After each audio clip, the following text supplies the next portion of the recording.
welcome again with me. 30 minutes with Hannah Oyebanjo every Thursday. And today I want to tell you how to strike with the right product, or how to adjust your product to the right one. Yes, if you're an SME, this is where to be. If you're SME, this is where to be. And so what I'm going to do now is to start to just share so that a few people will know that I am in the room. We are in the room. We are in the room again. It's every Thursday. Make it a date, yes, and follow, because this is really very important. If you're a career person, that's fine. I congratulate you. But also to let you know that someday you most likely end up being an entrepreneur, right? So it's good you learn these things, yes. And if you're an entrepreneur, there is a tendency that you're struggling with your business, or in any case, it can always be better. It doesn't matter how good you are. Even Dangote, yes, as great and good as he is, as big as he is, them still they do things to make them bigger. This thing, there's no stopping you, no stopping growth. Come on now, no stopping growth. You keep growing until you become so big, and that will be who you are. I think now I'm now praying. Looks like I'm praying now. Yes, it's a prayer, but there's action. And that's why we're here today. Thank you for joining. Those who've joined, thank you all. Thank you for joining me. Thank you, and welcome. Welcome as an entrepreneur or a career person, whoever you are. It is useful. You will enjoy today's conversation, because I'm going to share with us an aspect that is very fundamental to your success as an SME. So sometimes people lose out on this very important factor. People lose this. You see here. You're still here. Okay, thank you so much. All right. So thank you for joining. Thank you. All right. So today I want to discuss how you strike with the right product. How do you know this is the right product or service that I need to launch with, or I need to go for? How do I really know? This is a very big question. And by the way, I'm in a party outside of Lagos. You remember we once discussed the need to network, and in networking we say it's very important to associate with people and to celebrate with them and to do stuff with them. So I'm now really trying to invest in people, especially if and when they're that important to you. That sacrifice is important. If you didn't listen to that conversation some weeks ago, go back and listen. Okay, what we do is we have live on our Instagram, and I then share it on YouTube. Okay, if you check Hannah Oyebanjo on YouTube or 360 Impact, either of the two, you will see some of this, many of the things I do right in there. So how do you know you have a right product? How do you strike a right product? Or how do you adjust your current product to ensure that you are in good business? All right, so let me go back to explaining again to you. So who is an entrepreneur? What is entrepreneurship? The definition of entrepreneurship stands on two legs. Okay, there is one, the biggest one for me, in my opinion, is the marketing definition of an entrepreneur. That is somebody who wants to solve a problem or who wants to meet a need. All right. It's not just what he wants to do. It's not just what he's interested in doing. It's more than that. It's somebody who is able to identify a gap, who is able to identify a need, and then who has what it takes, or who can channel, or who can compute, or who can work with others to get what it takes. I want you to listen very well. If there is a gap, right, the biggest thing you can do as an entrepreneur is to be able to put your hand on what the issue is that people really would like to kind of accept value from you. What do I mean? Let me give an instance. For example, you know how to bake. It's not sufficient to jump out to say, because I know how to bake, yes, I'm just going to be an entrepreneur and begin to bake. There are bigger questions you want to ask yourself. So one of the questions is, look, are people in need of what you are baking? Do people even want to have anything baked at all? Other question, who are the people that you are able to reach? So I know we discussed this a bit last week. don't start from what you know how to do or what you learn how to do. Hold that one first. In the area of what you know how to do, go and look out for what people need, what people want, what people desire, what people lack, what the gaps are in that area. Okay, so so the commercial leg of entrepreneurship is your ability to solve problem or meet a need and do it with value to yourself. And that value oftentimes will be the profit that you make to yourself. So you want to see, is there a market demand for what you can produce or what you can give, what you can render, what you can offer? Number 2, can you create value? Creating value means you are not just going to do it, thank you for joining, Kombi. You are not just going to do that, you're not just going to manufacture or produce or render that service. It's at a value. It's meeting some need in that individual, and it's also meeting some need in your life. There is some reciprocity. Is that it? There is some, some interchange of what is giving you headache. I want to take care of it for you. And while I'm doing that, you're also giving me something. There's a benefit to both of us. That is what it is. Okay. And I'm saying that there has to be a demand for what you want. All right. And it must be what a situation where you can create value for that item. I will break it down. Don't worry. I'm going to give practical examples. So don't worry. Just stay with me. Okay. Now, anytime you think of a product solution or a service solution, most times it's sitting on 3 legs. 3 broad legs. Number 1, there is usually within that market, within that environment, within that area, within that place of interest of your own service interest, there are current providers. Okay, usually there are current providers. Current providers are people who are doing that thing already. Okay, for example, I use bakery. I talked about baked food earlier. If you say now that I want to enter into that business, I want to do bakery, I want to bake, I want to get into those kind of confectionaries, I know there are current players there.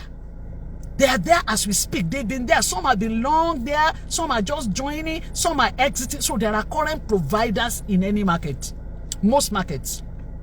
There's a second option of, there are providers who have improvised and they have moved that market. When I use the word market, just take the market like that product, that segment, that arena. Now I'm discussing confectionery, so just put your mind in that kind of angle, okay? So I said there are current providers.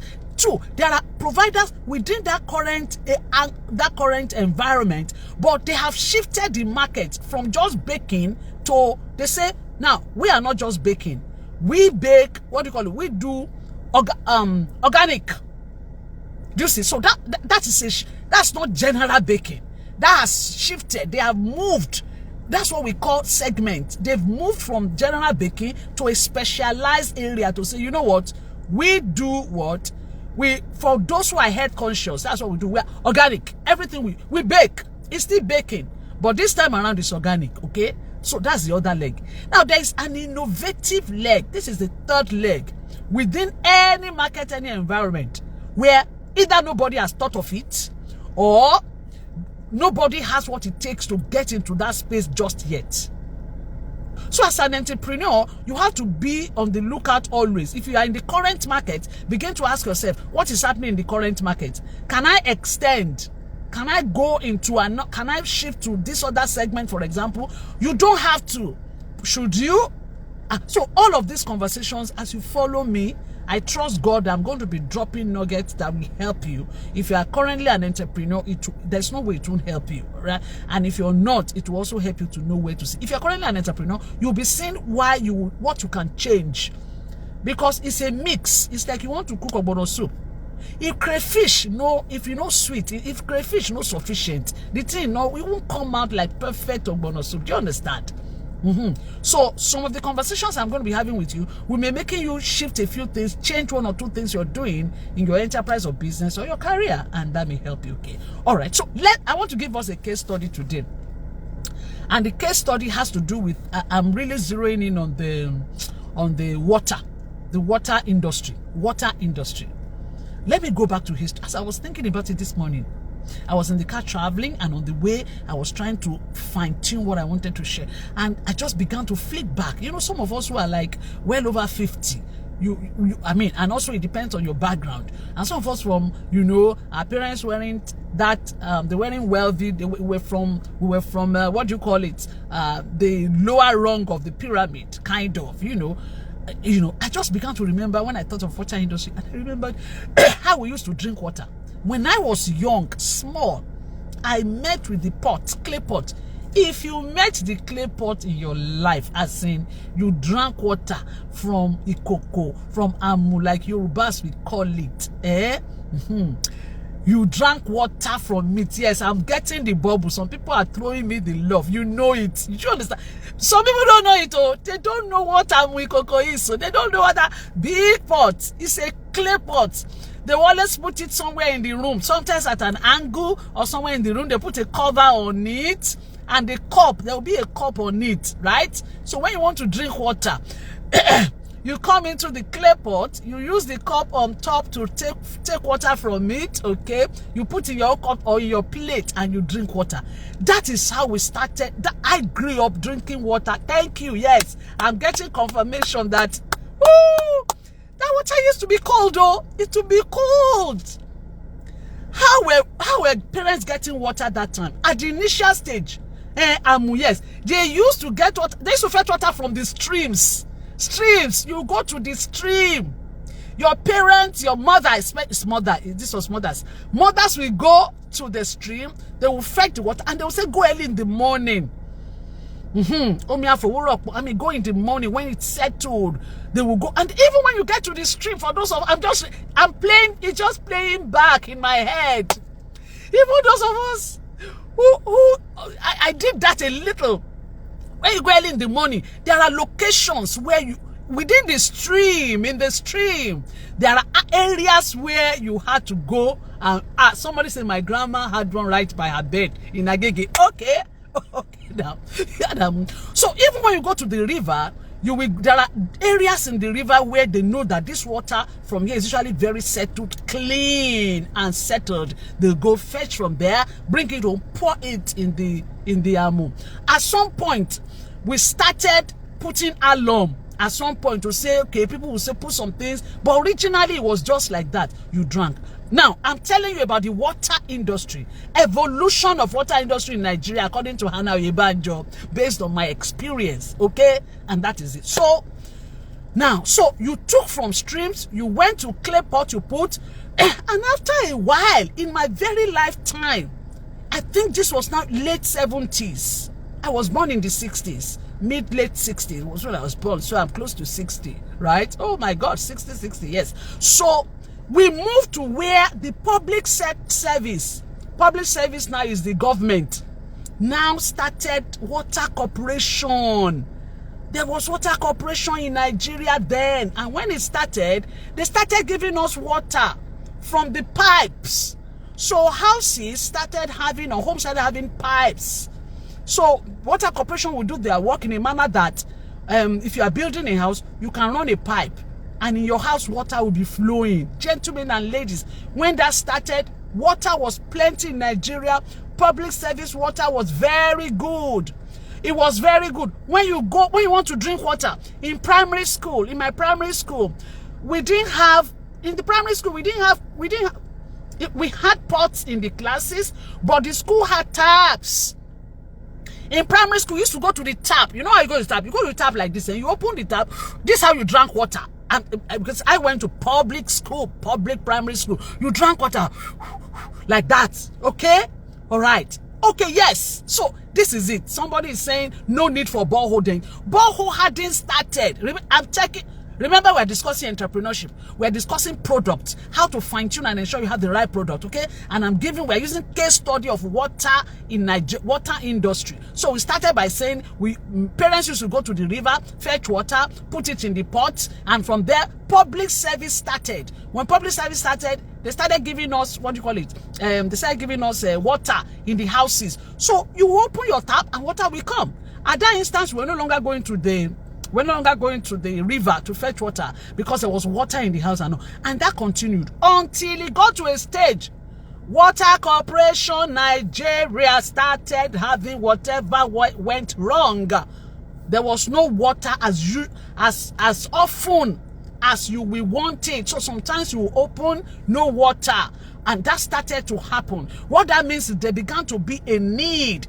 Remember that water is life. To start with, in that drinks industry, water industry is a huge market. It's a huge market because water is life. Everybody must drink it. Okay? So, you move from there. From public sector, some private sector now began to see. In fact, let me remind you something we used to do. Give me a witness if you remember that. Those days, by the time electricity started, refrigerators, those of you or those of us whose parents managed to buy refrigerator then, by the time fridge came, how were we putting water in the fridge? We used to put in bottle. We used to have glass bottle. Those days, glass bottle, there was no plastic at all. Remember, we are discussing history. Fetch from water to public sector, giving you from your tap, from the tap. We then got to a situation where organizations were using bottle to sell drinks. And I can promote and remember this very well because I worked for Glaxo. Lucozade in that bottle. You remember. Bottled Lucozade. It was bottle, glass bottle, glass, not PET. I remember that those days we would pick bottles of Lucozade and some other drinks. There were some drinks that some alcoholic drinks and drinks that had cover. We will wash those bottles. You will use those glass bottles to put water from you take it out from the tap, Water Corporation, or from the the ones you are put in the pot, clay pot. You will now put it in the fridge. You will cover it and put in the fridge. When people want to eat or drink water, you bring out from the glass bottle, put in cup and all of that and drink. That was the history. That's how we came. Thank you. Yes. Somebody say from daddy's rums. Yes. Those daddies that took rums and all of those alcohol, you wash it and that's what you use. Thank you. With yellow cover. That is the signal. That is the brand identity of Lucozade bottle that time. That yellow cover that we used to cover it. That yellow cover served many purposes, isn't it? One of it was our color television cover. Thank you, isn't it? Oh my God, this is playback. Oh, those days it was only black and white TV. You would take the yellow cover of Ribena Lucozade. You will now use it. We'll now use sellotape to put it on top of our TV so it will make us look like it's color TV. Anyway, let me leave that. Anyway, so you use glass cup. Now, remember we are discussing water industry. What happened again? The people who were driving sales in the water industry were the manufacturers of carbonated salt drinks. And the breweries. They were the people driving that market. When I say that market, that industry. So people like Coca-Cola, people like MBL, people like, which other companies, all those 7-Up companies, I've forgotten the names they used to be called then, all of those companies were driving what was happening they were driving innovation in that industry. So because Coca-Cola and all of them used to be in glass in Neo, now glass that time. Now glass bottle. We don't get PET that time at all. Now glass. 33 CL or 25 CL, whatever CL was, now glass. Everything was glass in Nigeria. Okay? And from glass, it then moved to innovation. They innovated to plastics. Okay? At about the 80s, if I get it right. They innovated into plastic bottles. So they began to move from glass bottles to plastic bottles. Once that started, remember I'm discussing the water industry, all right? So private sector people began to notice that government water was no longer as frequent. It was no longer as constant, as available. So some people thought about it and saw the need to say, instead of using pot and be drinking water from there, this one that we are using glass bottles to put water in the fridge, what if we put water in the plastic bottle that will not break? Innovation. Now let me quickly pause here and say that sometimes innovation is not from what people think, it's from what they saw in other markets. So you can crossbreed, you can steal shamelessly. So you see that this is happening abroad. Maybe somebody traveled and saw that whenever they traveled, they were not even using bottle anymore. They were using these PET bottles, plastic. And they came to Nigeria and say, instead of you using bottle to be using manual, fill it and all, why can't we give people water in plastic so that it's easier for them to drink? Right. Okay. So that was innovation. Remember, we're discussing product, how product gravitate, and I'm focusing on the drinks business or water industry. So eventually, anyway, let me rush us. Eventually, they got, and at that point, households also started doing boreholes for themselves now, because we were no longer relying on the government. We were no longer relying on government because you are not sure. Sometimes they don't have the water. No, okay. So that moved, and then we came from glass bottle to PET bottle. So those who started selling water started looking at convenience. By then we have started working. Remember Udoji in 1977, when there was Udoji thing, this economy thing, there was a boom, all money in Nigeria. That made people begin to import many things into Nigeria.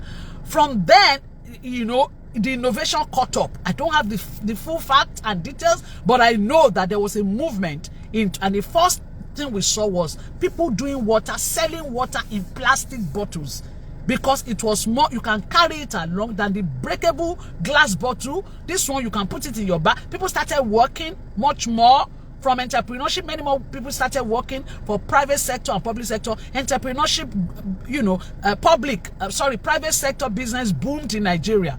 Do you see how water had moved from fetching from stream to government producing to homes doing borehole to organizations? Few private started selling in plastic bottle. Now this is the point.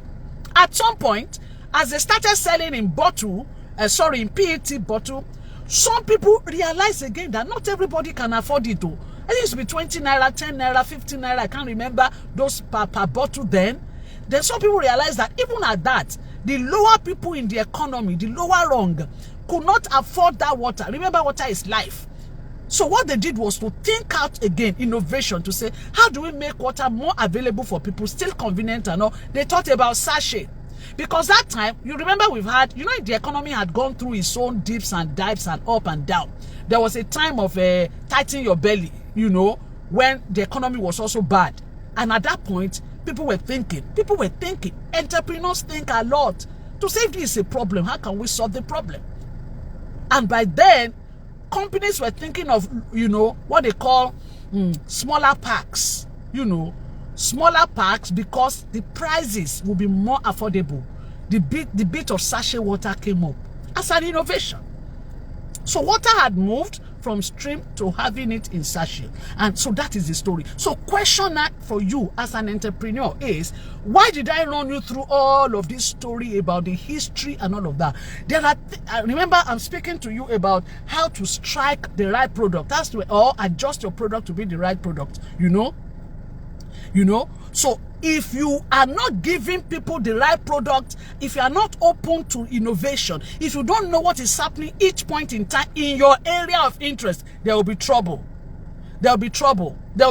So let me quickly, I'm looking at my time. I read that time. My time, this time just goes so fast. Okay. So what are the mistakes or things you shouldn't make about products and things you have to note? Let me give you 5 hacks. 5 hacks quickly. Number 1. You must understand that market. Go. What is a market? A market is not Ojuoye. I told you that before. A market is not Dugbe. A market is not Ariaria. A market is not a location. A market is a combination of the people, the number of people who are willing and interested in buying your product or taking your solution and pay for it. That is your market. So market has value. Okay? So when you use the word market, okay, for example, Omar's creation. I know you do trinkets, jewelries, and all of that thing. So the market for jewelries and all for what you do is, if we are able to calculate how many people wear jewelries, who would like to change their jewelries, your type of jewelry on a yearly basis within Lagos, in Nigeria, for example, and if you export abroad, that will be that value. If we put the money together and calculate it, that will be your market. So it's not only you, it's for everybody who is playing within that segment. Okay, and that's why we talk about market share. To say, If that market is like this, what is your own share of that market? Okay, so the first mistake you don't want to make is that you don't understand who the players are in that market. Are you with me? There are many questions you must ask. Why do you want to? Are you giving them that product? Do they need it? Is there a need for it? Are there current players? Who are they? Who are the people that are currently playing there? Because you must not underestimate the power of competition. Who are they? Are they small? Are they big? Are you with me? Number 2, who are the consumers or users of your product? First one, understand the market. Number 2, who are the consumers? Who are the users? Are they women? Are they male? When do they use it? How do they use it? Why do they use it? What do they like about it? What don't they like about it? Thank you. Yes. What don't they like about it? Let me shock you. You know, there was a time I worked with GSK. While I was working with GSK, there used to be Bicham. There's a product called Fensic. Anybody remember Fensic? Fensic, Fensic, Fensic, Fensic, Fensic. Yes, yes, Fensic. It's spelled P-H-E-N-S-I-C.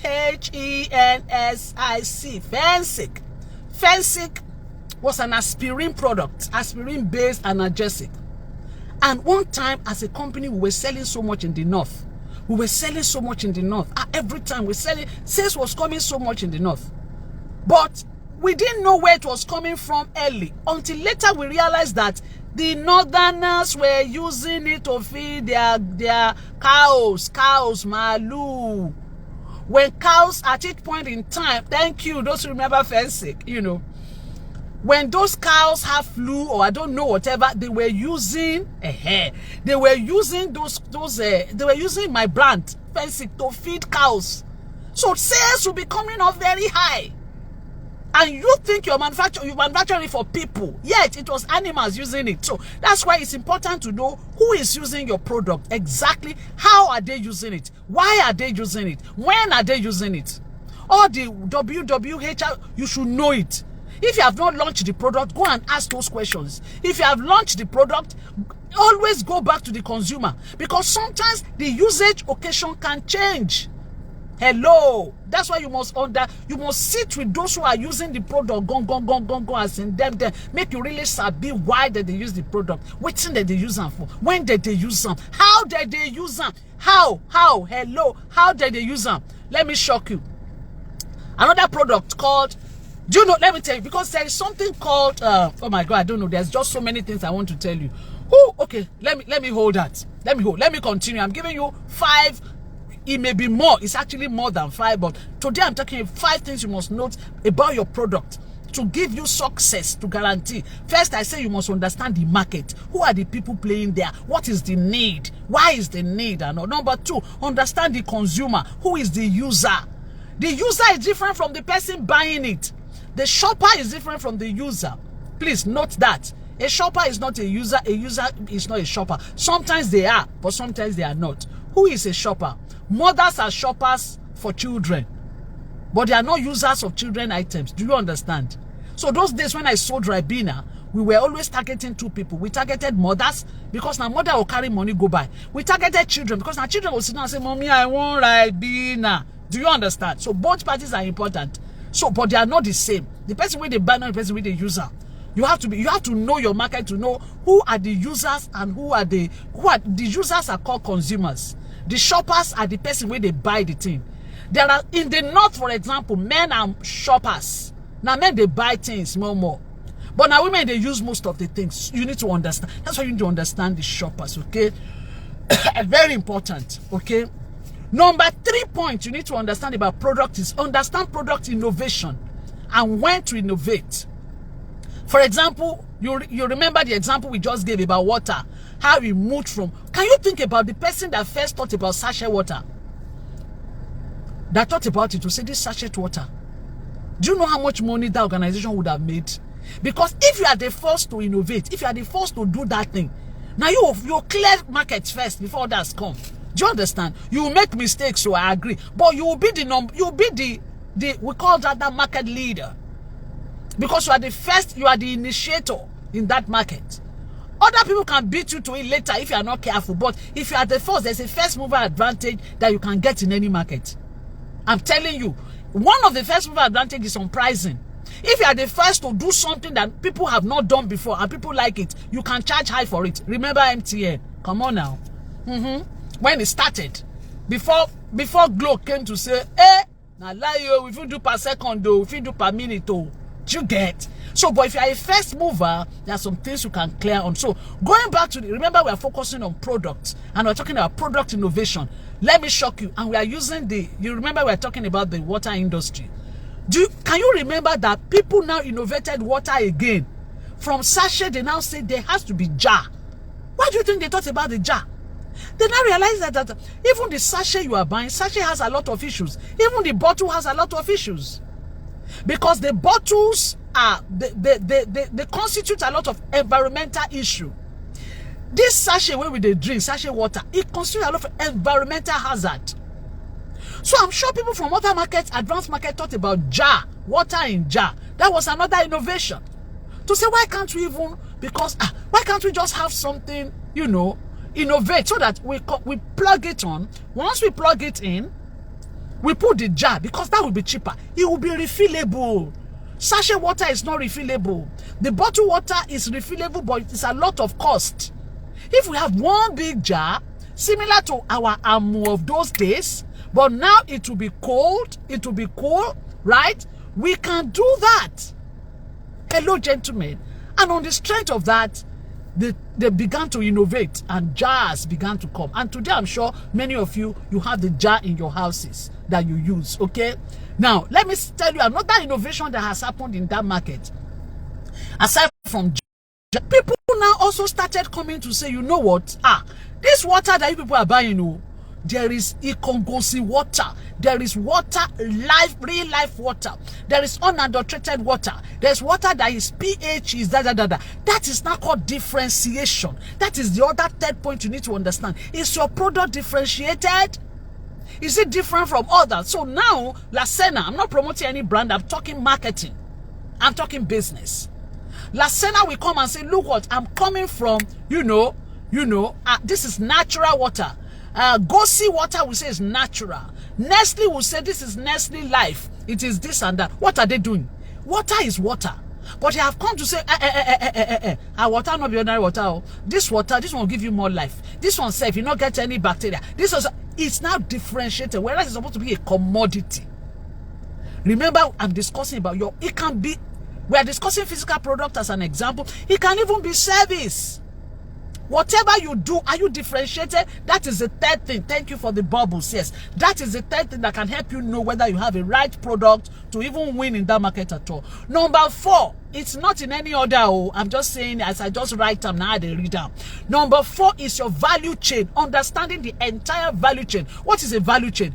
Your value chain is to end about that business. That is to say, if you're thinking of, you are a bakery, you want to get into bakery and baking things, there are many questions to ask yourself. If you want to go on a commercial basis, what do you need from end to end? What equipments do you need? Are you with me? What kind of distribution model do you need? Who is going to sell it for you? Where are you going to buy your raw materials? How will you grind? How will you blend? How will you mix? How will you do all of that? That's the value. You must understand it for any industry where you want to play. Understanding the value chain. Do you understand? What is the design and all? Very important.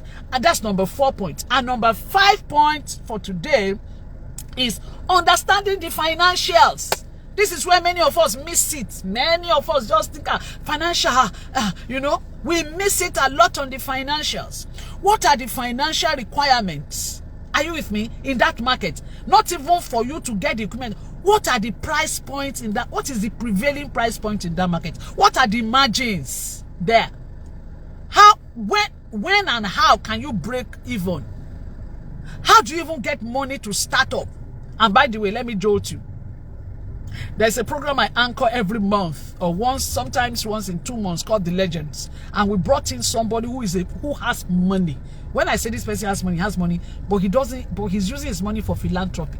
He's building schools, 20-something schools that are across. And so I brought him in into The Legends. Okay. And one of the things he said to us was that we must never borrow money as SMEs. We say, what? He said, don't borrow money to start a business. Hey, people were asking questions to say how. And he said there are models you can use to ensure that you don't borrow money. When they say borrow money, I'm saying borrow money that you have to pay interest on to start a business. Many of us have burnt our fingers. You know, I know of somebody who is very close to me who did a business some years ago, very close to me, this person. So I was privy to what was going on because the money they used to take that business to run that business was borrowed.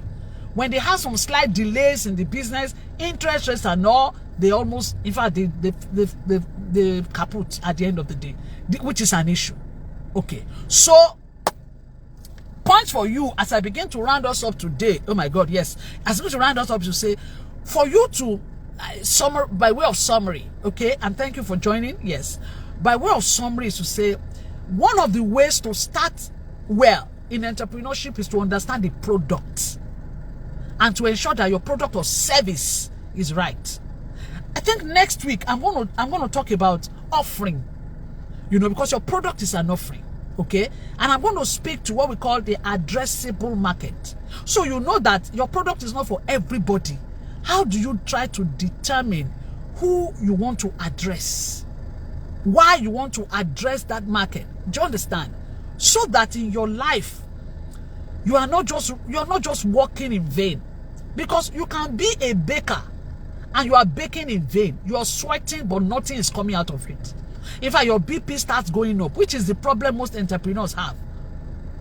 You now realize that you have launched the product, you're selling one or two. It was when you have started selling that you realize that you didn't have NAFDAC number, or it's an expiry product. In which case, it's a product that can't stay for too long, perishable. You didn't think of it. You just thought you will package it, you will bag it. You now realize that after bagging it, 3 weeks later, it starts getting molded.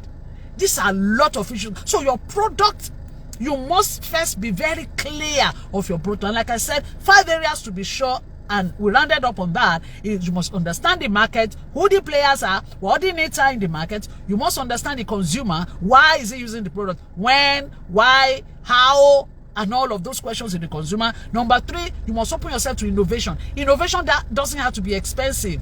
Innovation can just be you tweaking something within the value chain. Innovation might not even be with the product. It might even be with your pricing innovation. It might be distribution innovation. It might be communication innovation.